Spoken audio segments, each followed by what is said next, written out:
प्रदेश की जनता से आभार करता हूँ कि आपका आशीर्वाद सदैव बना रहे। बागेश्वर धाम की जय, आपकी जय, सत्य सनातन वैदिक धर्म की जय। भगवान की बड़ी कृपा है। पूर्व में विगत वर्ष भी आए थे, उस वक्त जो है 9 दिवसीय श्री राम कथा का आयोजन यहाँ हुआ था। तो यहाँ की परिस्थिति को देखते हुए एक छोटा सा कस्बा है, छोटा सा गांव है, जहाँ हमारे सनातनीय वैदिक हिंदुओं की संख्या मात्र 4000। हमारे जीवन का उद्देश्य हमेशा उल्टा रहता है। लोग विदेश और बड़े शहरों की कथाओं की कोशिश करते हैं, हम ठीक उल्टा आइकॉन से देखते हैं। हम चाहते हैं कि बड़े शहरों में तो बहुत बड़े महापुरुष इस भारत में विराजमान है, वो पहुंच जाएंगे।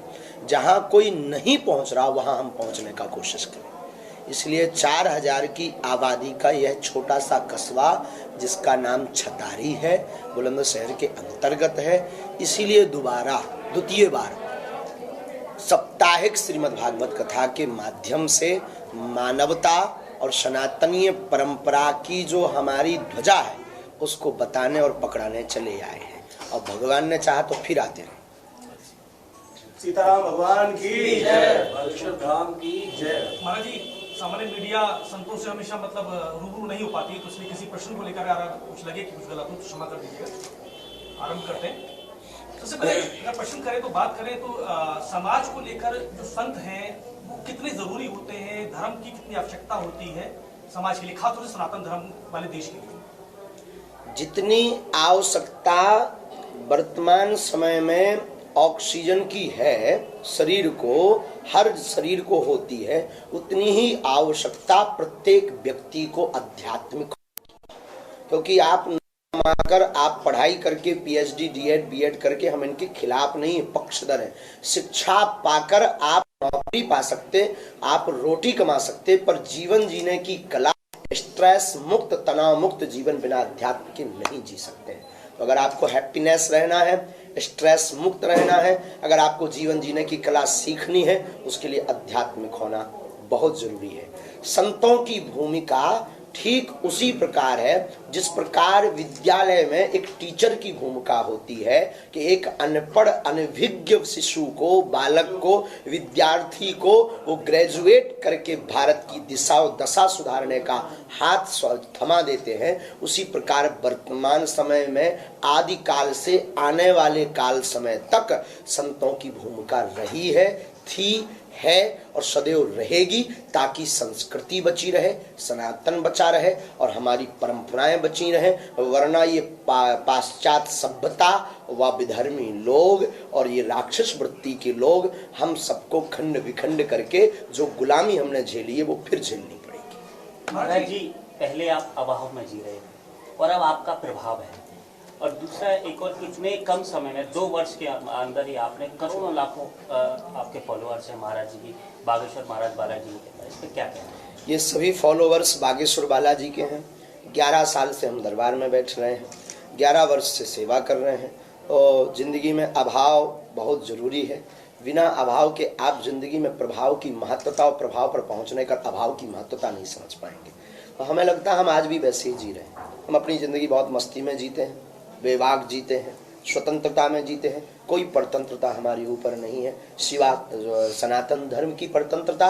और हमारे पूर्वजों ने जो है मौलिक रूप से, हमारे पूर्वजों ने, पितरों ने, जो हमारे दादा परदादा हुए, उन्होंने संविधान को स्वीकार किया। उस संविधान के अलावा हमारे जीवन में किसी की जो है परतंत्रता नहीं। महाराज जी, पहले संत आप एक ऐसे हैं हिंदुस्तान के जो लंदन में भी आपकी शक्तियों का डंका बजा है, इस पर बात क्या कहना चाहिए? ये बागेश्वर बालाजी की हमारे प्राचीन काल से ही मंत्रों की शक्तियां रही हैं, बस उसको जानने समझने वाला और उस पर चलने वाला कोई नहीं है। यूँ हम मान सकते जो है वो डंका बजाते हैं। ये गुरु कृपा का बलवान है। गुरु कृपा की महत्वता है कि वहाँ की पार्लियामेंट में भी शक्तियों का कथा व्यास बहुत गए, आचार्य बहुत गए, पर शक्तियों का प्रदर्शन करके कि मंत्रों में क्या ताकत होती है। और जो अंग्रेज दिन रात विज्ञान में डूबे रहते थे, वो अगर जो है ज्ञान को माने और नतमस्तक हो, तो ये वर्तमान समय में भारत के लिए गौरव का विषय है। और इसका प्रचार हम तो पूरे विश्व में करने की तैयारी में। महाराज जी, आप हिंदू राष्ट्र की बात कर रहे थे और कह भी रहे थे, युवाओं के लिए, यूथ के लिए क्या मैसेज देना चाहेंगे? युवा हमारे भारत की दिशा और दशा दोनों सुधार सकते हैं। युवा हमारे इस देश का बूस्ट है।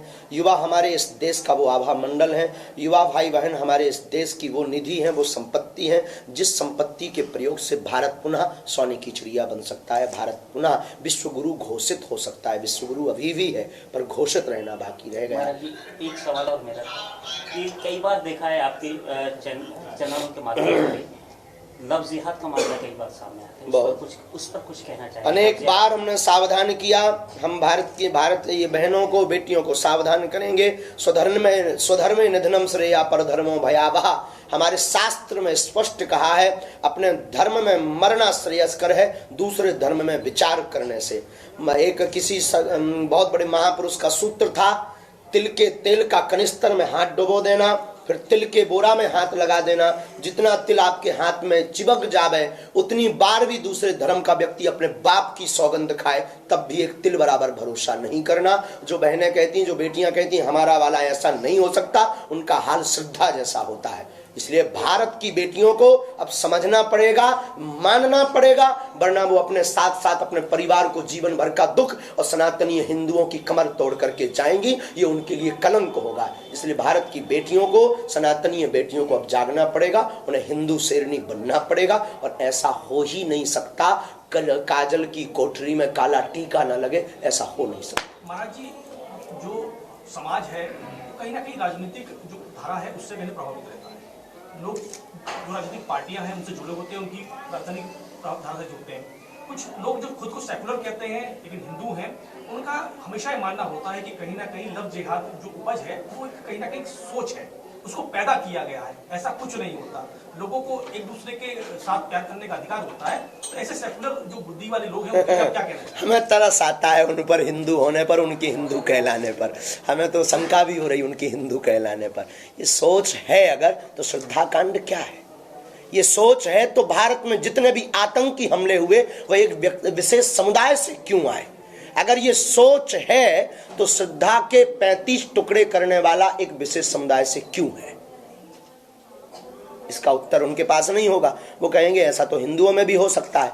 हमारे हिंदुओं में इतनी निर्दयता नहीं है। अगर वो सच्चा हिंदू है, सच्चा सनातनी है, क्योंकि हमारा भारतीय सनातनीय संस्कृति का उपदेशक शास्त्र हमेशा कहता है दया ही मूल है, दया पर जियो, दया करो। तो हमारी दृष्टि कहती है कि वो जो सेकुलर लोग कहते हैं कि एक उपज है, वो भी ऐसे ही उपज हो गए होंगे। जिस एरिया में आप महाराज जी, धर्मनिरपेक्ष होना गलत है। धर्मनिरपेक्ष होना गलत है। धर्म निरपेक्ष होना क्यों? धर्मनिरपेक्ष होना गलत नहीं है और है भी, दोनों परिस्थिति के अनुसार। धर्मनिरपेक्ष को ना हम गलत ठहरा सकते हैं न सही ठहरा सकते हैं। दोनों परिस्थिति के अनुसार खड़ा होना बहुत जरूरी है। कई बार ऐसी परिस्थिति बनती है जब भगवान कृष्ण संकल्प लेते हैं हम महाभारत में कोई भी अस्त्र शस्त्र नहीं उठाएंगे, पर अपने भक्त की रक्षा के लिए उन्हें जो है पहिया उठाना पड़ा।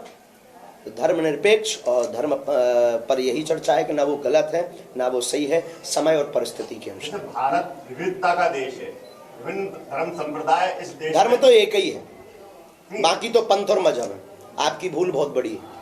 धर्म एक ही है, सनातन वैदिक धर्म, बाकी सब पंथ और मजहब हैं। न कोई दूसरा धर्म आज तक हुआ और कभी भी दो धर्मों में लड़ाई जिंदगी में कभी हुई नहीं। भारत के इतिहास या विश्व के इतिहास में दो धर्मों में लड़ाई कभी हुई नहीं। हमेशा लड़ाई हुई धर्म और अधर्म की लड़ाई हुई है।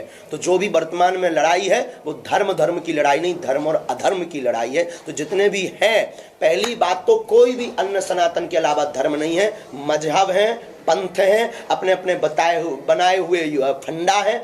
धर्म सिर्फ एक है, वैदिक सनातन धर्म, इसके अलावा कोई दूसरा धर्म नहीं है। भारत विविधताओं का देश है, भारत में सब समाया हुआ है, हमें स्वीकार है, हम भारत के नागरिक हैं। हमारे पूर्वजों ने यहाँ पर जो है यहाँ के नियम को पालन किया, हम उसको पालन करेंगे। लेकिन फिर कहेंगे धर्म सिर्फ एक है। ये बात अब हिंदुओं को, सनातनियों को और प्रत्येक लोगों को दिमाग में भर लेनी चाहिए, बाकी सब मजहब। महाराज जी, आप जैसे इन फ्यूचर आपको किसी एक विचारधारा के विषय में खड़े होने के लिए मौका मिले तो किस विचारधारा के साथ? सनातन मानवता, और दूसरा एक सवाल मेरा ये है कि अभी आपने भास्कर को जो इंटरव्यू दिया उसमें आपने गृहस्थ आश्रम को लेकर कहा कि इन फ्यूचर आप गृहस्थ आश्रम में जाएंगे, तो आपके जो प्रतिद्वंदी हैं, विरोधी हैं, वो कह रहे हैं कि जो शक्तियां अभी आपके पास हैं, दलीय शक्तियां हैं, हनुमान जी की शक्तियां हैं, वो खत्म हो जाएंगी। बहुत अच्छा प्रश्न। लगातार ट्रोल कर रहे हैं और कल आपने जैसे मन से कहा तो जो सऊदी अरेबिया के जो एक्टिविस्ट हैं वो ट्विटर पे आपको ट्रोल करते हैं, इस पे आप क्या? सऊदी अरब और एक बहुत अच्छा विषय आपने उठाया, हम आज बोलने ही वाले थे। बहुत दिनों से बागेश्वर धाम के खिलाफ योजनाएं और षड्यंत्र चल रही हैं। बहुत दिनों से लगातार प्लांटेड लोग आ रहे हैं। उसको हमने मीडिया से कभी बताया नहीं, क्योंकि लोग ये न समझे कि ये आदमी बहुत कमजोर आदमी है, और कभी भी हमने इस बात की चर्चा नहीं की, पर आज करते हैं। जब कल हमने के दिन ये कहोगे कि आपके पास तो शक्तियां थी, दूसरों का पर्चा बनाते थे, खुद का क्यों नहीं बना पाए, तो हम आपको आज मीडिया में बहुत बड़ी बात बता देते हैं। सनातन धर्म पर चलना बहुत कठिन धर्म है, इसमें बहुत हमले होते हैं, बहुत साजिशें होती हैं। आए दिन बड़ी बड़ी साजिशों के शिकार हम भी हुए हैं, हो रहे हैं, और अभी फिर षड्यंत्र चल रहे हैं। इस बात के लिए हम कहना चाह रहे हैं कि हमने सनातन की जोत है, प्रत्येक भारतवासी से कहना चाह रहे हैं कि मानवता, एकता और सनातन की ये जोत बुझनी नहीं चाहिए। हमें किसी का डर नहीं, एक रत्ती भर हमें डर नहीं है अपने शरीर का, एक रत्ती भर। लेकिन वर्तमान में बहुत बड़ी साजिश चल रही है, हो सकता हमारे जान के लिए भी चल रही है, हो सकता ये भी सत्य है, ये भी तैयारी चल रही है। अभी हमको बदनाम करने की भी तैयारी चल रही है, प्लांटेड लोग हमारे पास भेजे जा रहे हैं। हम फिर कहेंगे आप लोग डगमगाना नहीं, हम आपको वचन देते हैं जब तक सिर्फ सनातन की बात करेंगे। जब भी ऐसा कोई कारण होगा हम स्वयं चाहे पीछे हट जाएंगे, और सनातन को मिटने या झुकने नहीं देंगे। लेकिन हम फिर कहेंगे अगर भगवान ना करे ऐसा हो, पर साजिशें बहुत बड़े स्तर पर चल रही हैं। अब ये हिंदुओं को समझना चाहिए, सनातनियों को, अगर कुछ हो भी जाता है तो ये आग बुझनी नहीं चाहिए, बस यही। महाराज जी जहाँ पे आपकी कल कथा, हाँ, बिट्टा जी भी हमारे साथ आए, इसी मामले में आए, और बल मिला है आपको? बहुत बल मिला है। बिट्टा जी एक जीवित शहीद हैं, बहुत पावरफुल आदमी। उन्होंने कहा गुरुजी आप चिंता मत करो, वो उनको खबर लगी ना, हम आपको बता रहे हैं ना, उनके पास बहुत सारी सिक्योरिटी, आपके साथ वो ताना बाना नहीं है जो उनके साथ है। हाँ। तो आपको डर नहीं लगता ऐसे आप बोलते हैं? डरते तो हम कभी किसी से नहीं है। अच्छा। डर तो हमारे अंदर बिल्कुल, हम बेबाक आदमी है। डरना, क्योंकि बार बार मरना नहीं है, एक बार बचना नहीं है, लेकिन षड्यंत्र में फंस सकते हैं। जो हमें अंतरंग प्रेरणा लगी, कल के दिन आप ये मत कहना कि आप जान क्यों नहीं पाए। हम पहले से आज घोषणा करके बता रहे, पहली बार मीडिया के सामने, कि बड़ी साजिशें, विदेशी साजिशें, और भारत के ही लोग, कुछ लोग, विधर्मी लोग हमारे खिलाफ बड़ी बड़ी साजिशें कर रहे हैं। हो सकता है उससे जान माल। रिपोर्ट आ रही है कि फंडिंग भी हो रही है। हाँ,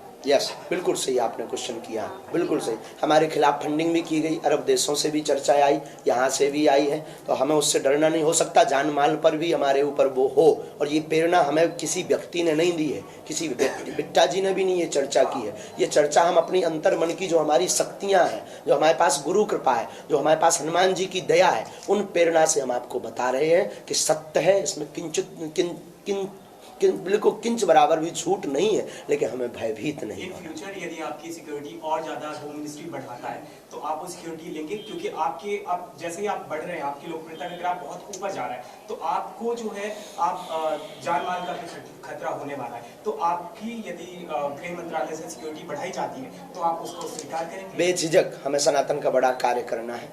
देखिए, किसी को अगर शक्ति बल से लड़ना हो तो हमारे पास बहुत से मंत्र विविधता है, लेकिन किसी को गर्राट हो तो उसके लिए सिक्योरिटी की आवश्यकता। क्या चाहते हैं आपकी सिक्योरिटी और बढ़ाई जाए?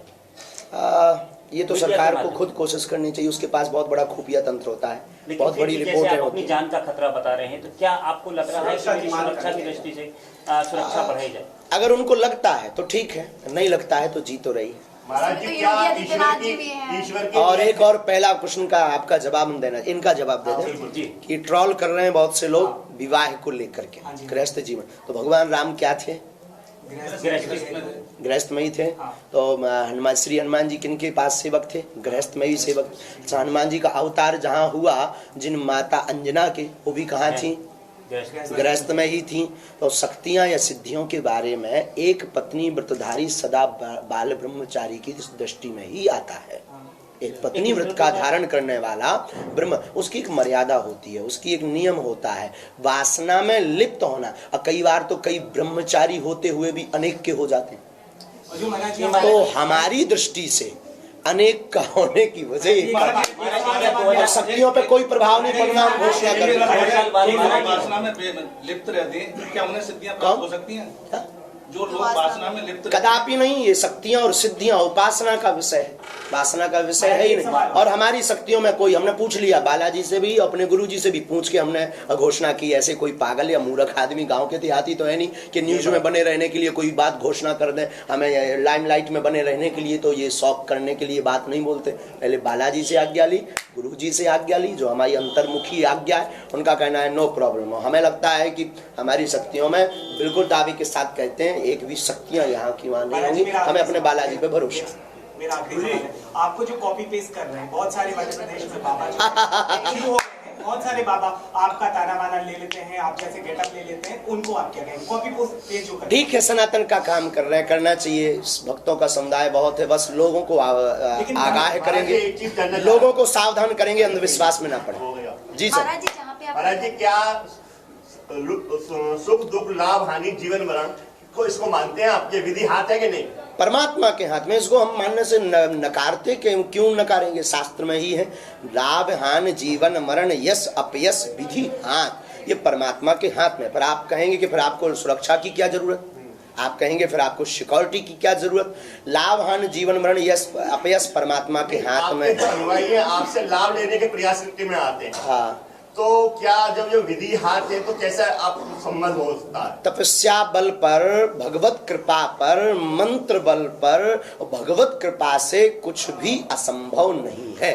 दूसरी बात, जो लिखा है वो होना, परंतु बड़े स्तर की चीज छोटे स्तर में निकल जाती है। मान लीजिए 10 सीढ़ियों से गिरना है तो किसी बुद्ध पुरुष और महापुरुष की शरण में आप 2 सीढ़ी से गिरेंगे, 8 आपकी बच जाएंगी, गिरना तय है। मान लीजिए 2 सीढ़ी आपको चढ़ना है तो किसी बुद्ध पुरुष और गुरु कृपा से आप सीधी 10 सीढ़ियां चढ़ जाएंगे। इतना बूस्ट, इतनी उनका जो सौभाग्य, गुरु का सौभाग्य शिष्य के दुर्भाग्य के साथ जुड़ता है तो उस शिष्य का कल्याण हो जाता। इसलिए भारत में गुरु परंपरा है, पूरे विश्व में गुरु परंपरा है, इसीलिए दरबार की आवश्यकता है। जब व्यक्ति को दिखाई नहीं पड़ता हमें क्या करना चाहिए, तब ईश्वर की शरण में आने के लिए महात्मा, गुरु, संत, दरबारी, सिद्ध पुरुष ये सिर्फ माध्यम है आपकी बाहें पकड़कर ईश्वर से जोड़ने का, ना कि साध्य। और हम हमेशा बोलते कि हमसे जुड़ने की आवश्यकता नहीं है। जुड़ना ही है तो बालाजी से जुड़ो। हमें बालाजी ने जो सिद्धि दी वो किसी और काम से दी, वो हम कर रहे हैं, जिसकी मिर्चा पूरे भारत में विधर्मियों को लग रही है। कर्म प्रधान है के भाग्य? कर्म से ही भाग्य बनता है। कर्म करना जरूरी है, कर्म करना बहुत जरूरी, कर्म के साथ कृपा जरूरी, कर्म के बिना फल नहीं मिलेगा। महाराज जी जहाँ पे आप कथा कर रहे हो वहाँ पे बहुत सारे मुस्लिम हैं, बहुत सारे मुस्लिमों के घर हैं, इसके बावजूद भी वो समर्थन करें, क्या उनके बारे में क्या बोलना चाहेंगे? जैसे आप अच्छा है। भागवत में बोला था कि उन्होंने कथा में प्रसाद बांटा, कथा में व्यवस्था की, सेवा की, करना चाहिए, बहुत जरूरी है। देखो, भारत ऐसा राष्ट्र है, भारत, हमारा सनातन धर्म किसी से विरोध करना नहीं सिखाता है। हम तो मानवता के आदमी हैं, लेकिन सनातन के कट्टर हैं। सीधी सी बात फिर कहेंगे, कायदे में रहोगे तो फायदे में रहोगे। महाराज जी, एक प्रश्न ये है कि समाज में आप आजकल देख रहे हैं आधुनिकता के नाम पर जो बच्चे हैं, युवा हैं, तो कहीं ना कहीं जो उनके वस्त्र जो है वो बदल चुके हैं, पहना बदल चुका है।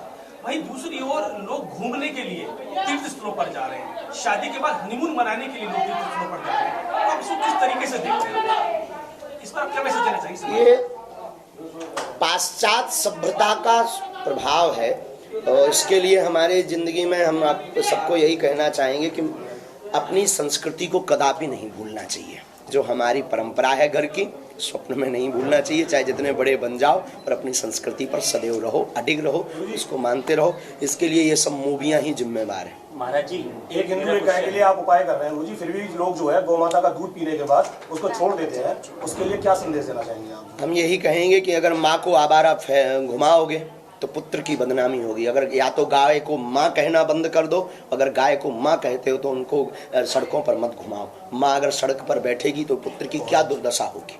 मुझे सनातन धर्म की रक्षा और हिंदुओं की एकता के लिए बारे में आप बार बार कहते हैं, बिल्कुल। उसके बावजूद ही लोग जो है अपने इस धर्म से जो है विचल रहे हैं, हट रहे हैं, उनके लिए क्या समझ? उनके लिए ये इसमें बहुत बड़ा षड्यंत्र है। हिंदू सनातनी बेचारा भोला आदमी है ना, ये लोग समझते नहीं, बहुत भोले, बातों में आ जाते हैं। अब नए नए दरबार चालू हो गए दूसरे धर्म वालों के, वो ऐसा फू करते हैं, आदमी फू हो जाता है। हम उन्हें क्या बतावे, आप सुनकर आश्चर्यचकित होंगे। हम एक बार अपने गुरुजी से, जो हमारे गुरुजी हैं, बात तो नहीं करते, सामने नहीं बैठे, सन्यासी बाबा, पर अंतर्मन में हमारी बात होती है। तो हम एक दिन गुरुजी से पूछ रहे कि आपने हमें ये सिद्धियां, ये शक्तियों से क्यों जोड़ा, अच्छी खासी कथा करते हैं, क्या जरूरी है, बेफजूली की आपत मोल ले रहे। बोले बेटा, सठे साठ्यम समाचरित, जैसे को तैसा जवाब देने के लिए ये सिद्धियां हैं तुम्हारे पास। तुम्हें पूरे भारत में राम नाम का प्रचार करना है, करना है, करना है, अंजाम कुछ भी हो। इसीलिए हम आपसे ये कहना चाह रहे हैं, हिंदू बहुत भोला है, वो क्षणिक सुख के लिए किसी को भी आज के समय में व्यक्ति भगवान मान लेता है। भगवान एक ही है, वो भगवान राम और हनुमान जी। अनेकों संत राजनीति में आए हैं, भविष्य में अगर आपको राजनीति करने का मौका, राजपीठ अलग है, व्यासपीठ अलग है, हमें मौका भी मिलेगा तब भी धन्यवाद। राजनीतिक परिदृश्य पर कुछ ऑफर कहना तो आते चाहेंगे? रहते होंगे। राजनीतिक परिदृश्य पर हमारा यही कहना है कि राजनीति होनी चाहिए, पर राष्ट्र हित की नीति के साथ होना चाहिए। स्वार्थ हित, स्वाहित और केवल पार्टी तक सीमित वाली राजनीति गंदी राजनीति है। राजनेताओं के ऊपर अंकुश लगाने के लिए इसलिए व्यासपीठ है, इसलिए सब राजनेताओं को व्यासपीठ का सहारा लेना चाहिए और उपदेशों को सुनकर मनन करना चाहिए, ताकि राष्ट्र हित पर चिंतन। कुछ राजनीतिक लोग आए भी हैं। प्रचार करने के लिए जंगलों में क्यों जा रहे हैं वनवासियों की, जिसकी क्या जरूरत है? अनेक मिशनरियां उनको, भोले भाले लोगों को लालच देकर के बहला रहे हैं, बहका रहे हैं। बड़े बड़े कथा व्यास उन तक पहुंच नहीं पाते हैं, बड़े बड़े आचार्य उन तक पहुंच नहीं पाते हैं, क्योंकि धन वो देते नहीं हैं, शहरों में वो आ नहीं पाते हैं। और अमीर लोग सिर्फ मंच पर आते हैं, गरीब सिर्फ ताली बजाने के काम आता है, वनवासी सिर्फ ताली बजाने के काम आता है। इसलिए हमने उल्टा कार्य किया है कि हम वन में जाकर के कथा करेंगे और अमीरों की जगह उन वनवासियों को मंच पर चढ़ाएंगे और अमीरी मंत्रियों को नीचे बैठा करके ताली बजवाएंगे,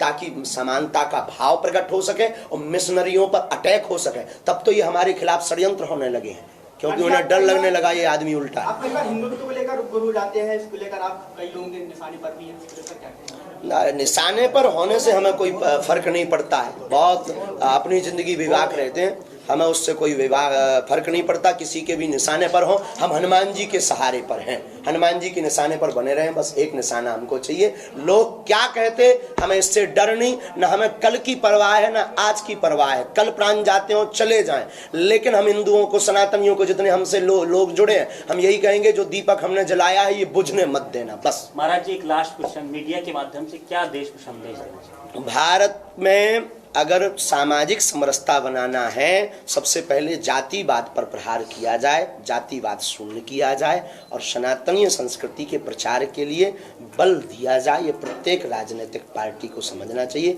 और प्रत्येक मानव के लिए हमारा यही प्रार्थना है, जितने भी लोग रहते हैं, किसी भी धर्म से हो, धर्म तो सनातनी है, बाकी जितने भी पंथ के लोग हैं, श्रीमान जी हरो, सबसे निवेदन है, सबसे सर्वोत्तम धर्म है मानवता का धर्म। तुम सब कुछ करना पर मानवता का धर्म मत भूलना। और अगर धर्म के खिलाफ लड़ रहे हो तो आप अधर्मी हो। कभी दो धर्मों में लड़ाई नहीं होती है, अगर आप लड़ रहे तो आप अधर्मी हो। लड़ाई हमेशा धर्म और अधर्म में होती है। इसलिए कोशिश करो कि सब लोग सामंजस्य में रहें, प्रेममय रहें, मानवता की सीख सदैव देते रहो।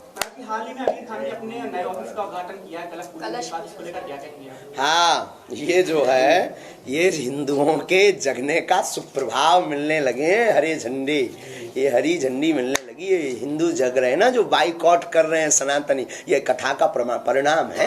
जो लोग कहते हैं कि महाराज जी क्या होता आपके बोलने से, चिल्लाने से, नाराज होने से, सिर्फ न्यूज पेपर बन जाते हो, ये देखो ये होता है कि वो कलश भी रख रहे हैं, तिलक भी लगा रहे हैं, प्रणाम भी कर रहे हैं। धीरे धीरे वो समझ गए हैं, वो समझ गए हैं कि अगर जीना है तो ऐसे ही अच्छे से जी सकते हैं। जी अपना व्यवसाय बनाने के लिए ढोंग कर रहे हैं। कौन? आमिर खान जैसे ढोंग भी है लेकिन सनातन तो है। आमिर खान ने कलश पूजा की, अगर कोई और कर देता है छोटा तो उसको फतवा जारी हो जाता है कहीं या नमाज पढ़। यही तो वैमनस्यता है, ये उन लोगों को समझना चाहिए, उनके धर्म के लोगों को एक बार मीटिंग करना चाहिए उनको हमारे साथ। गुरुजी कल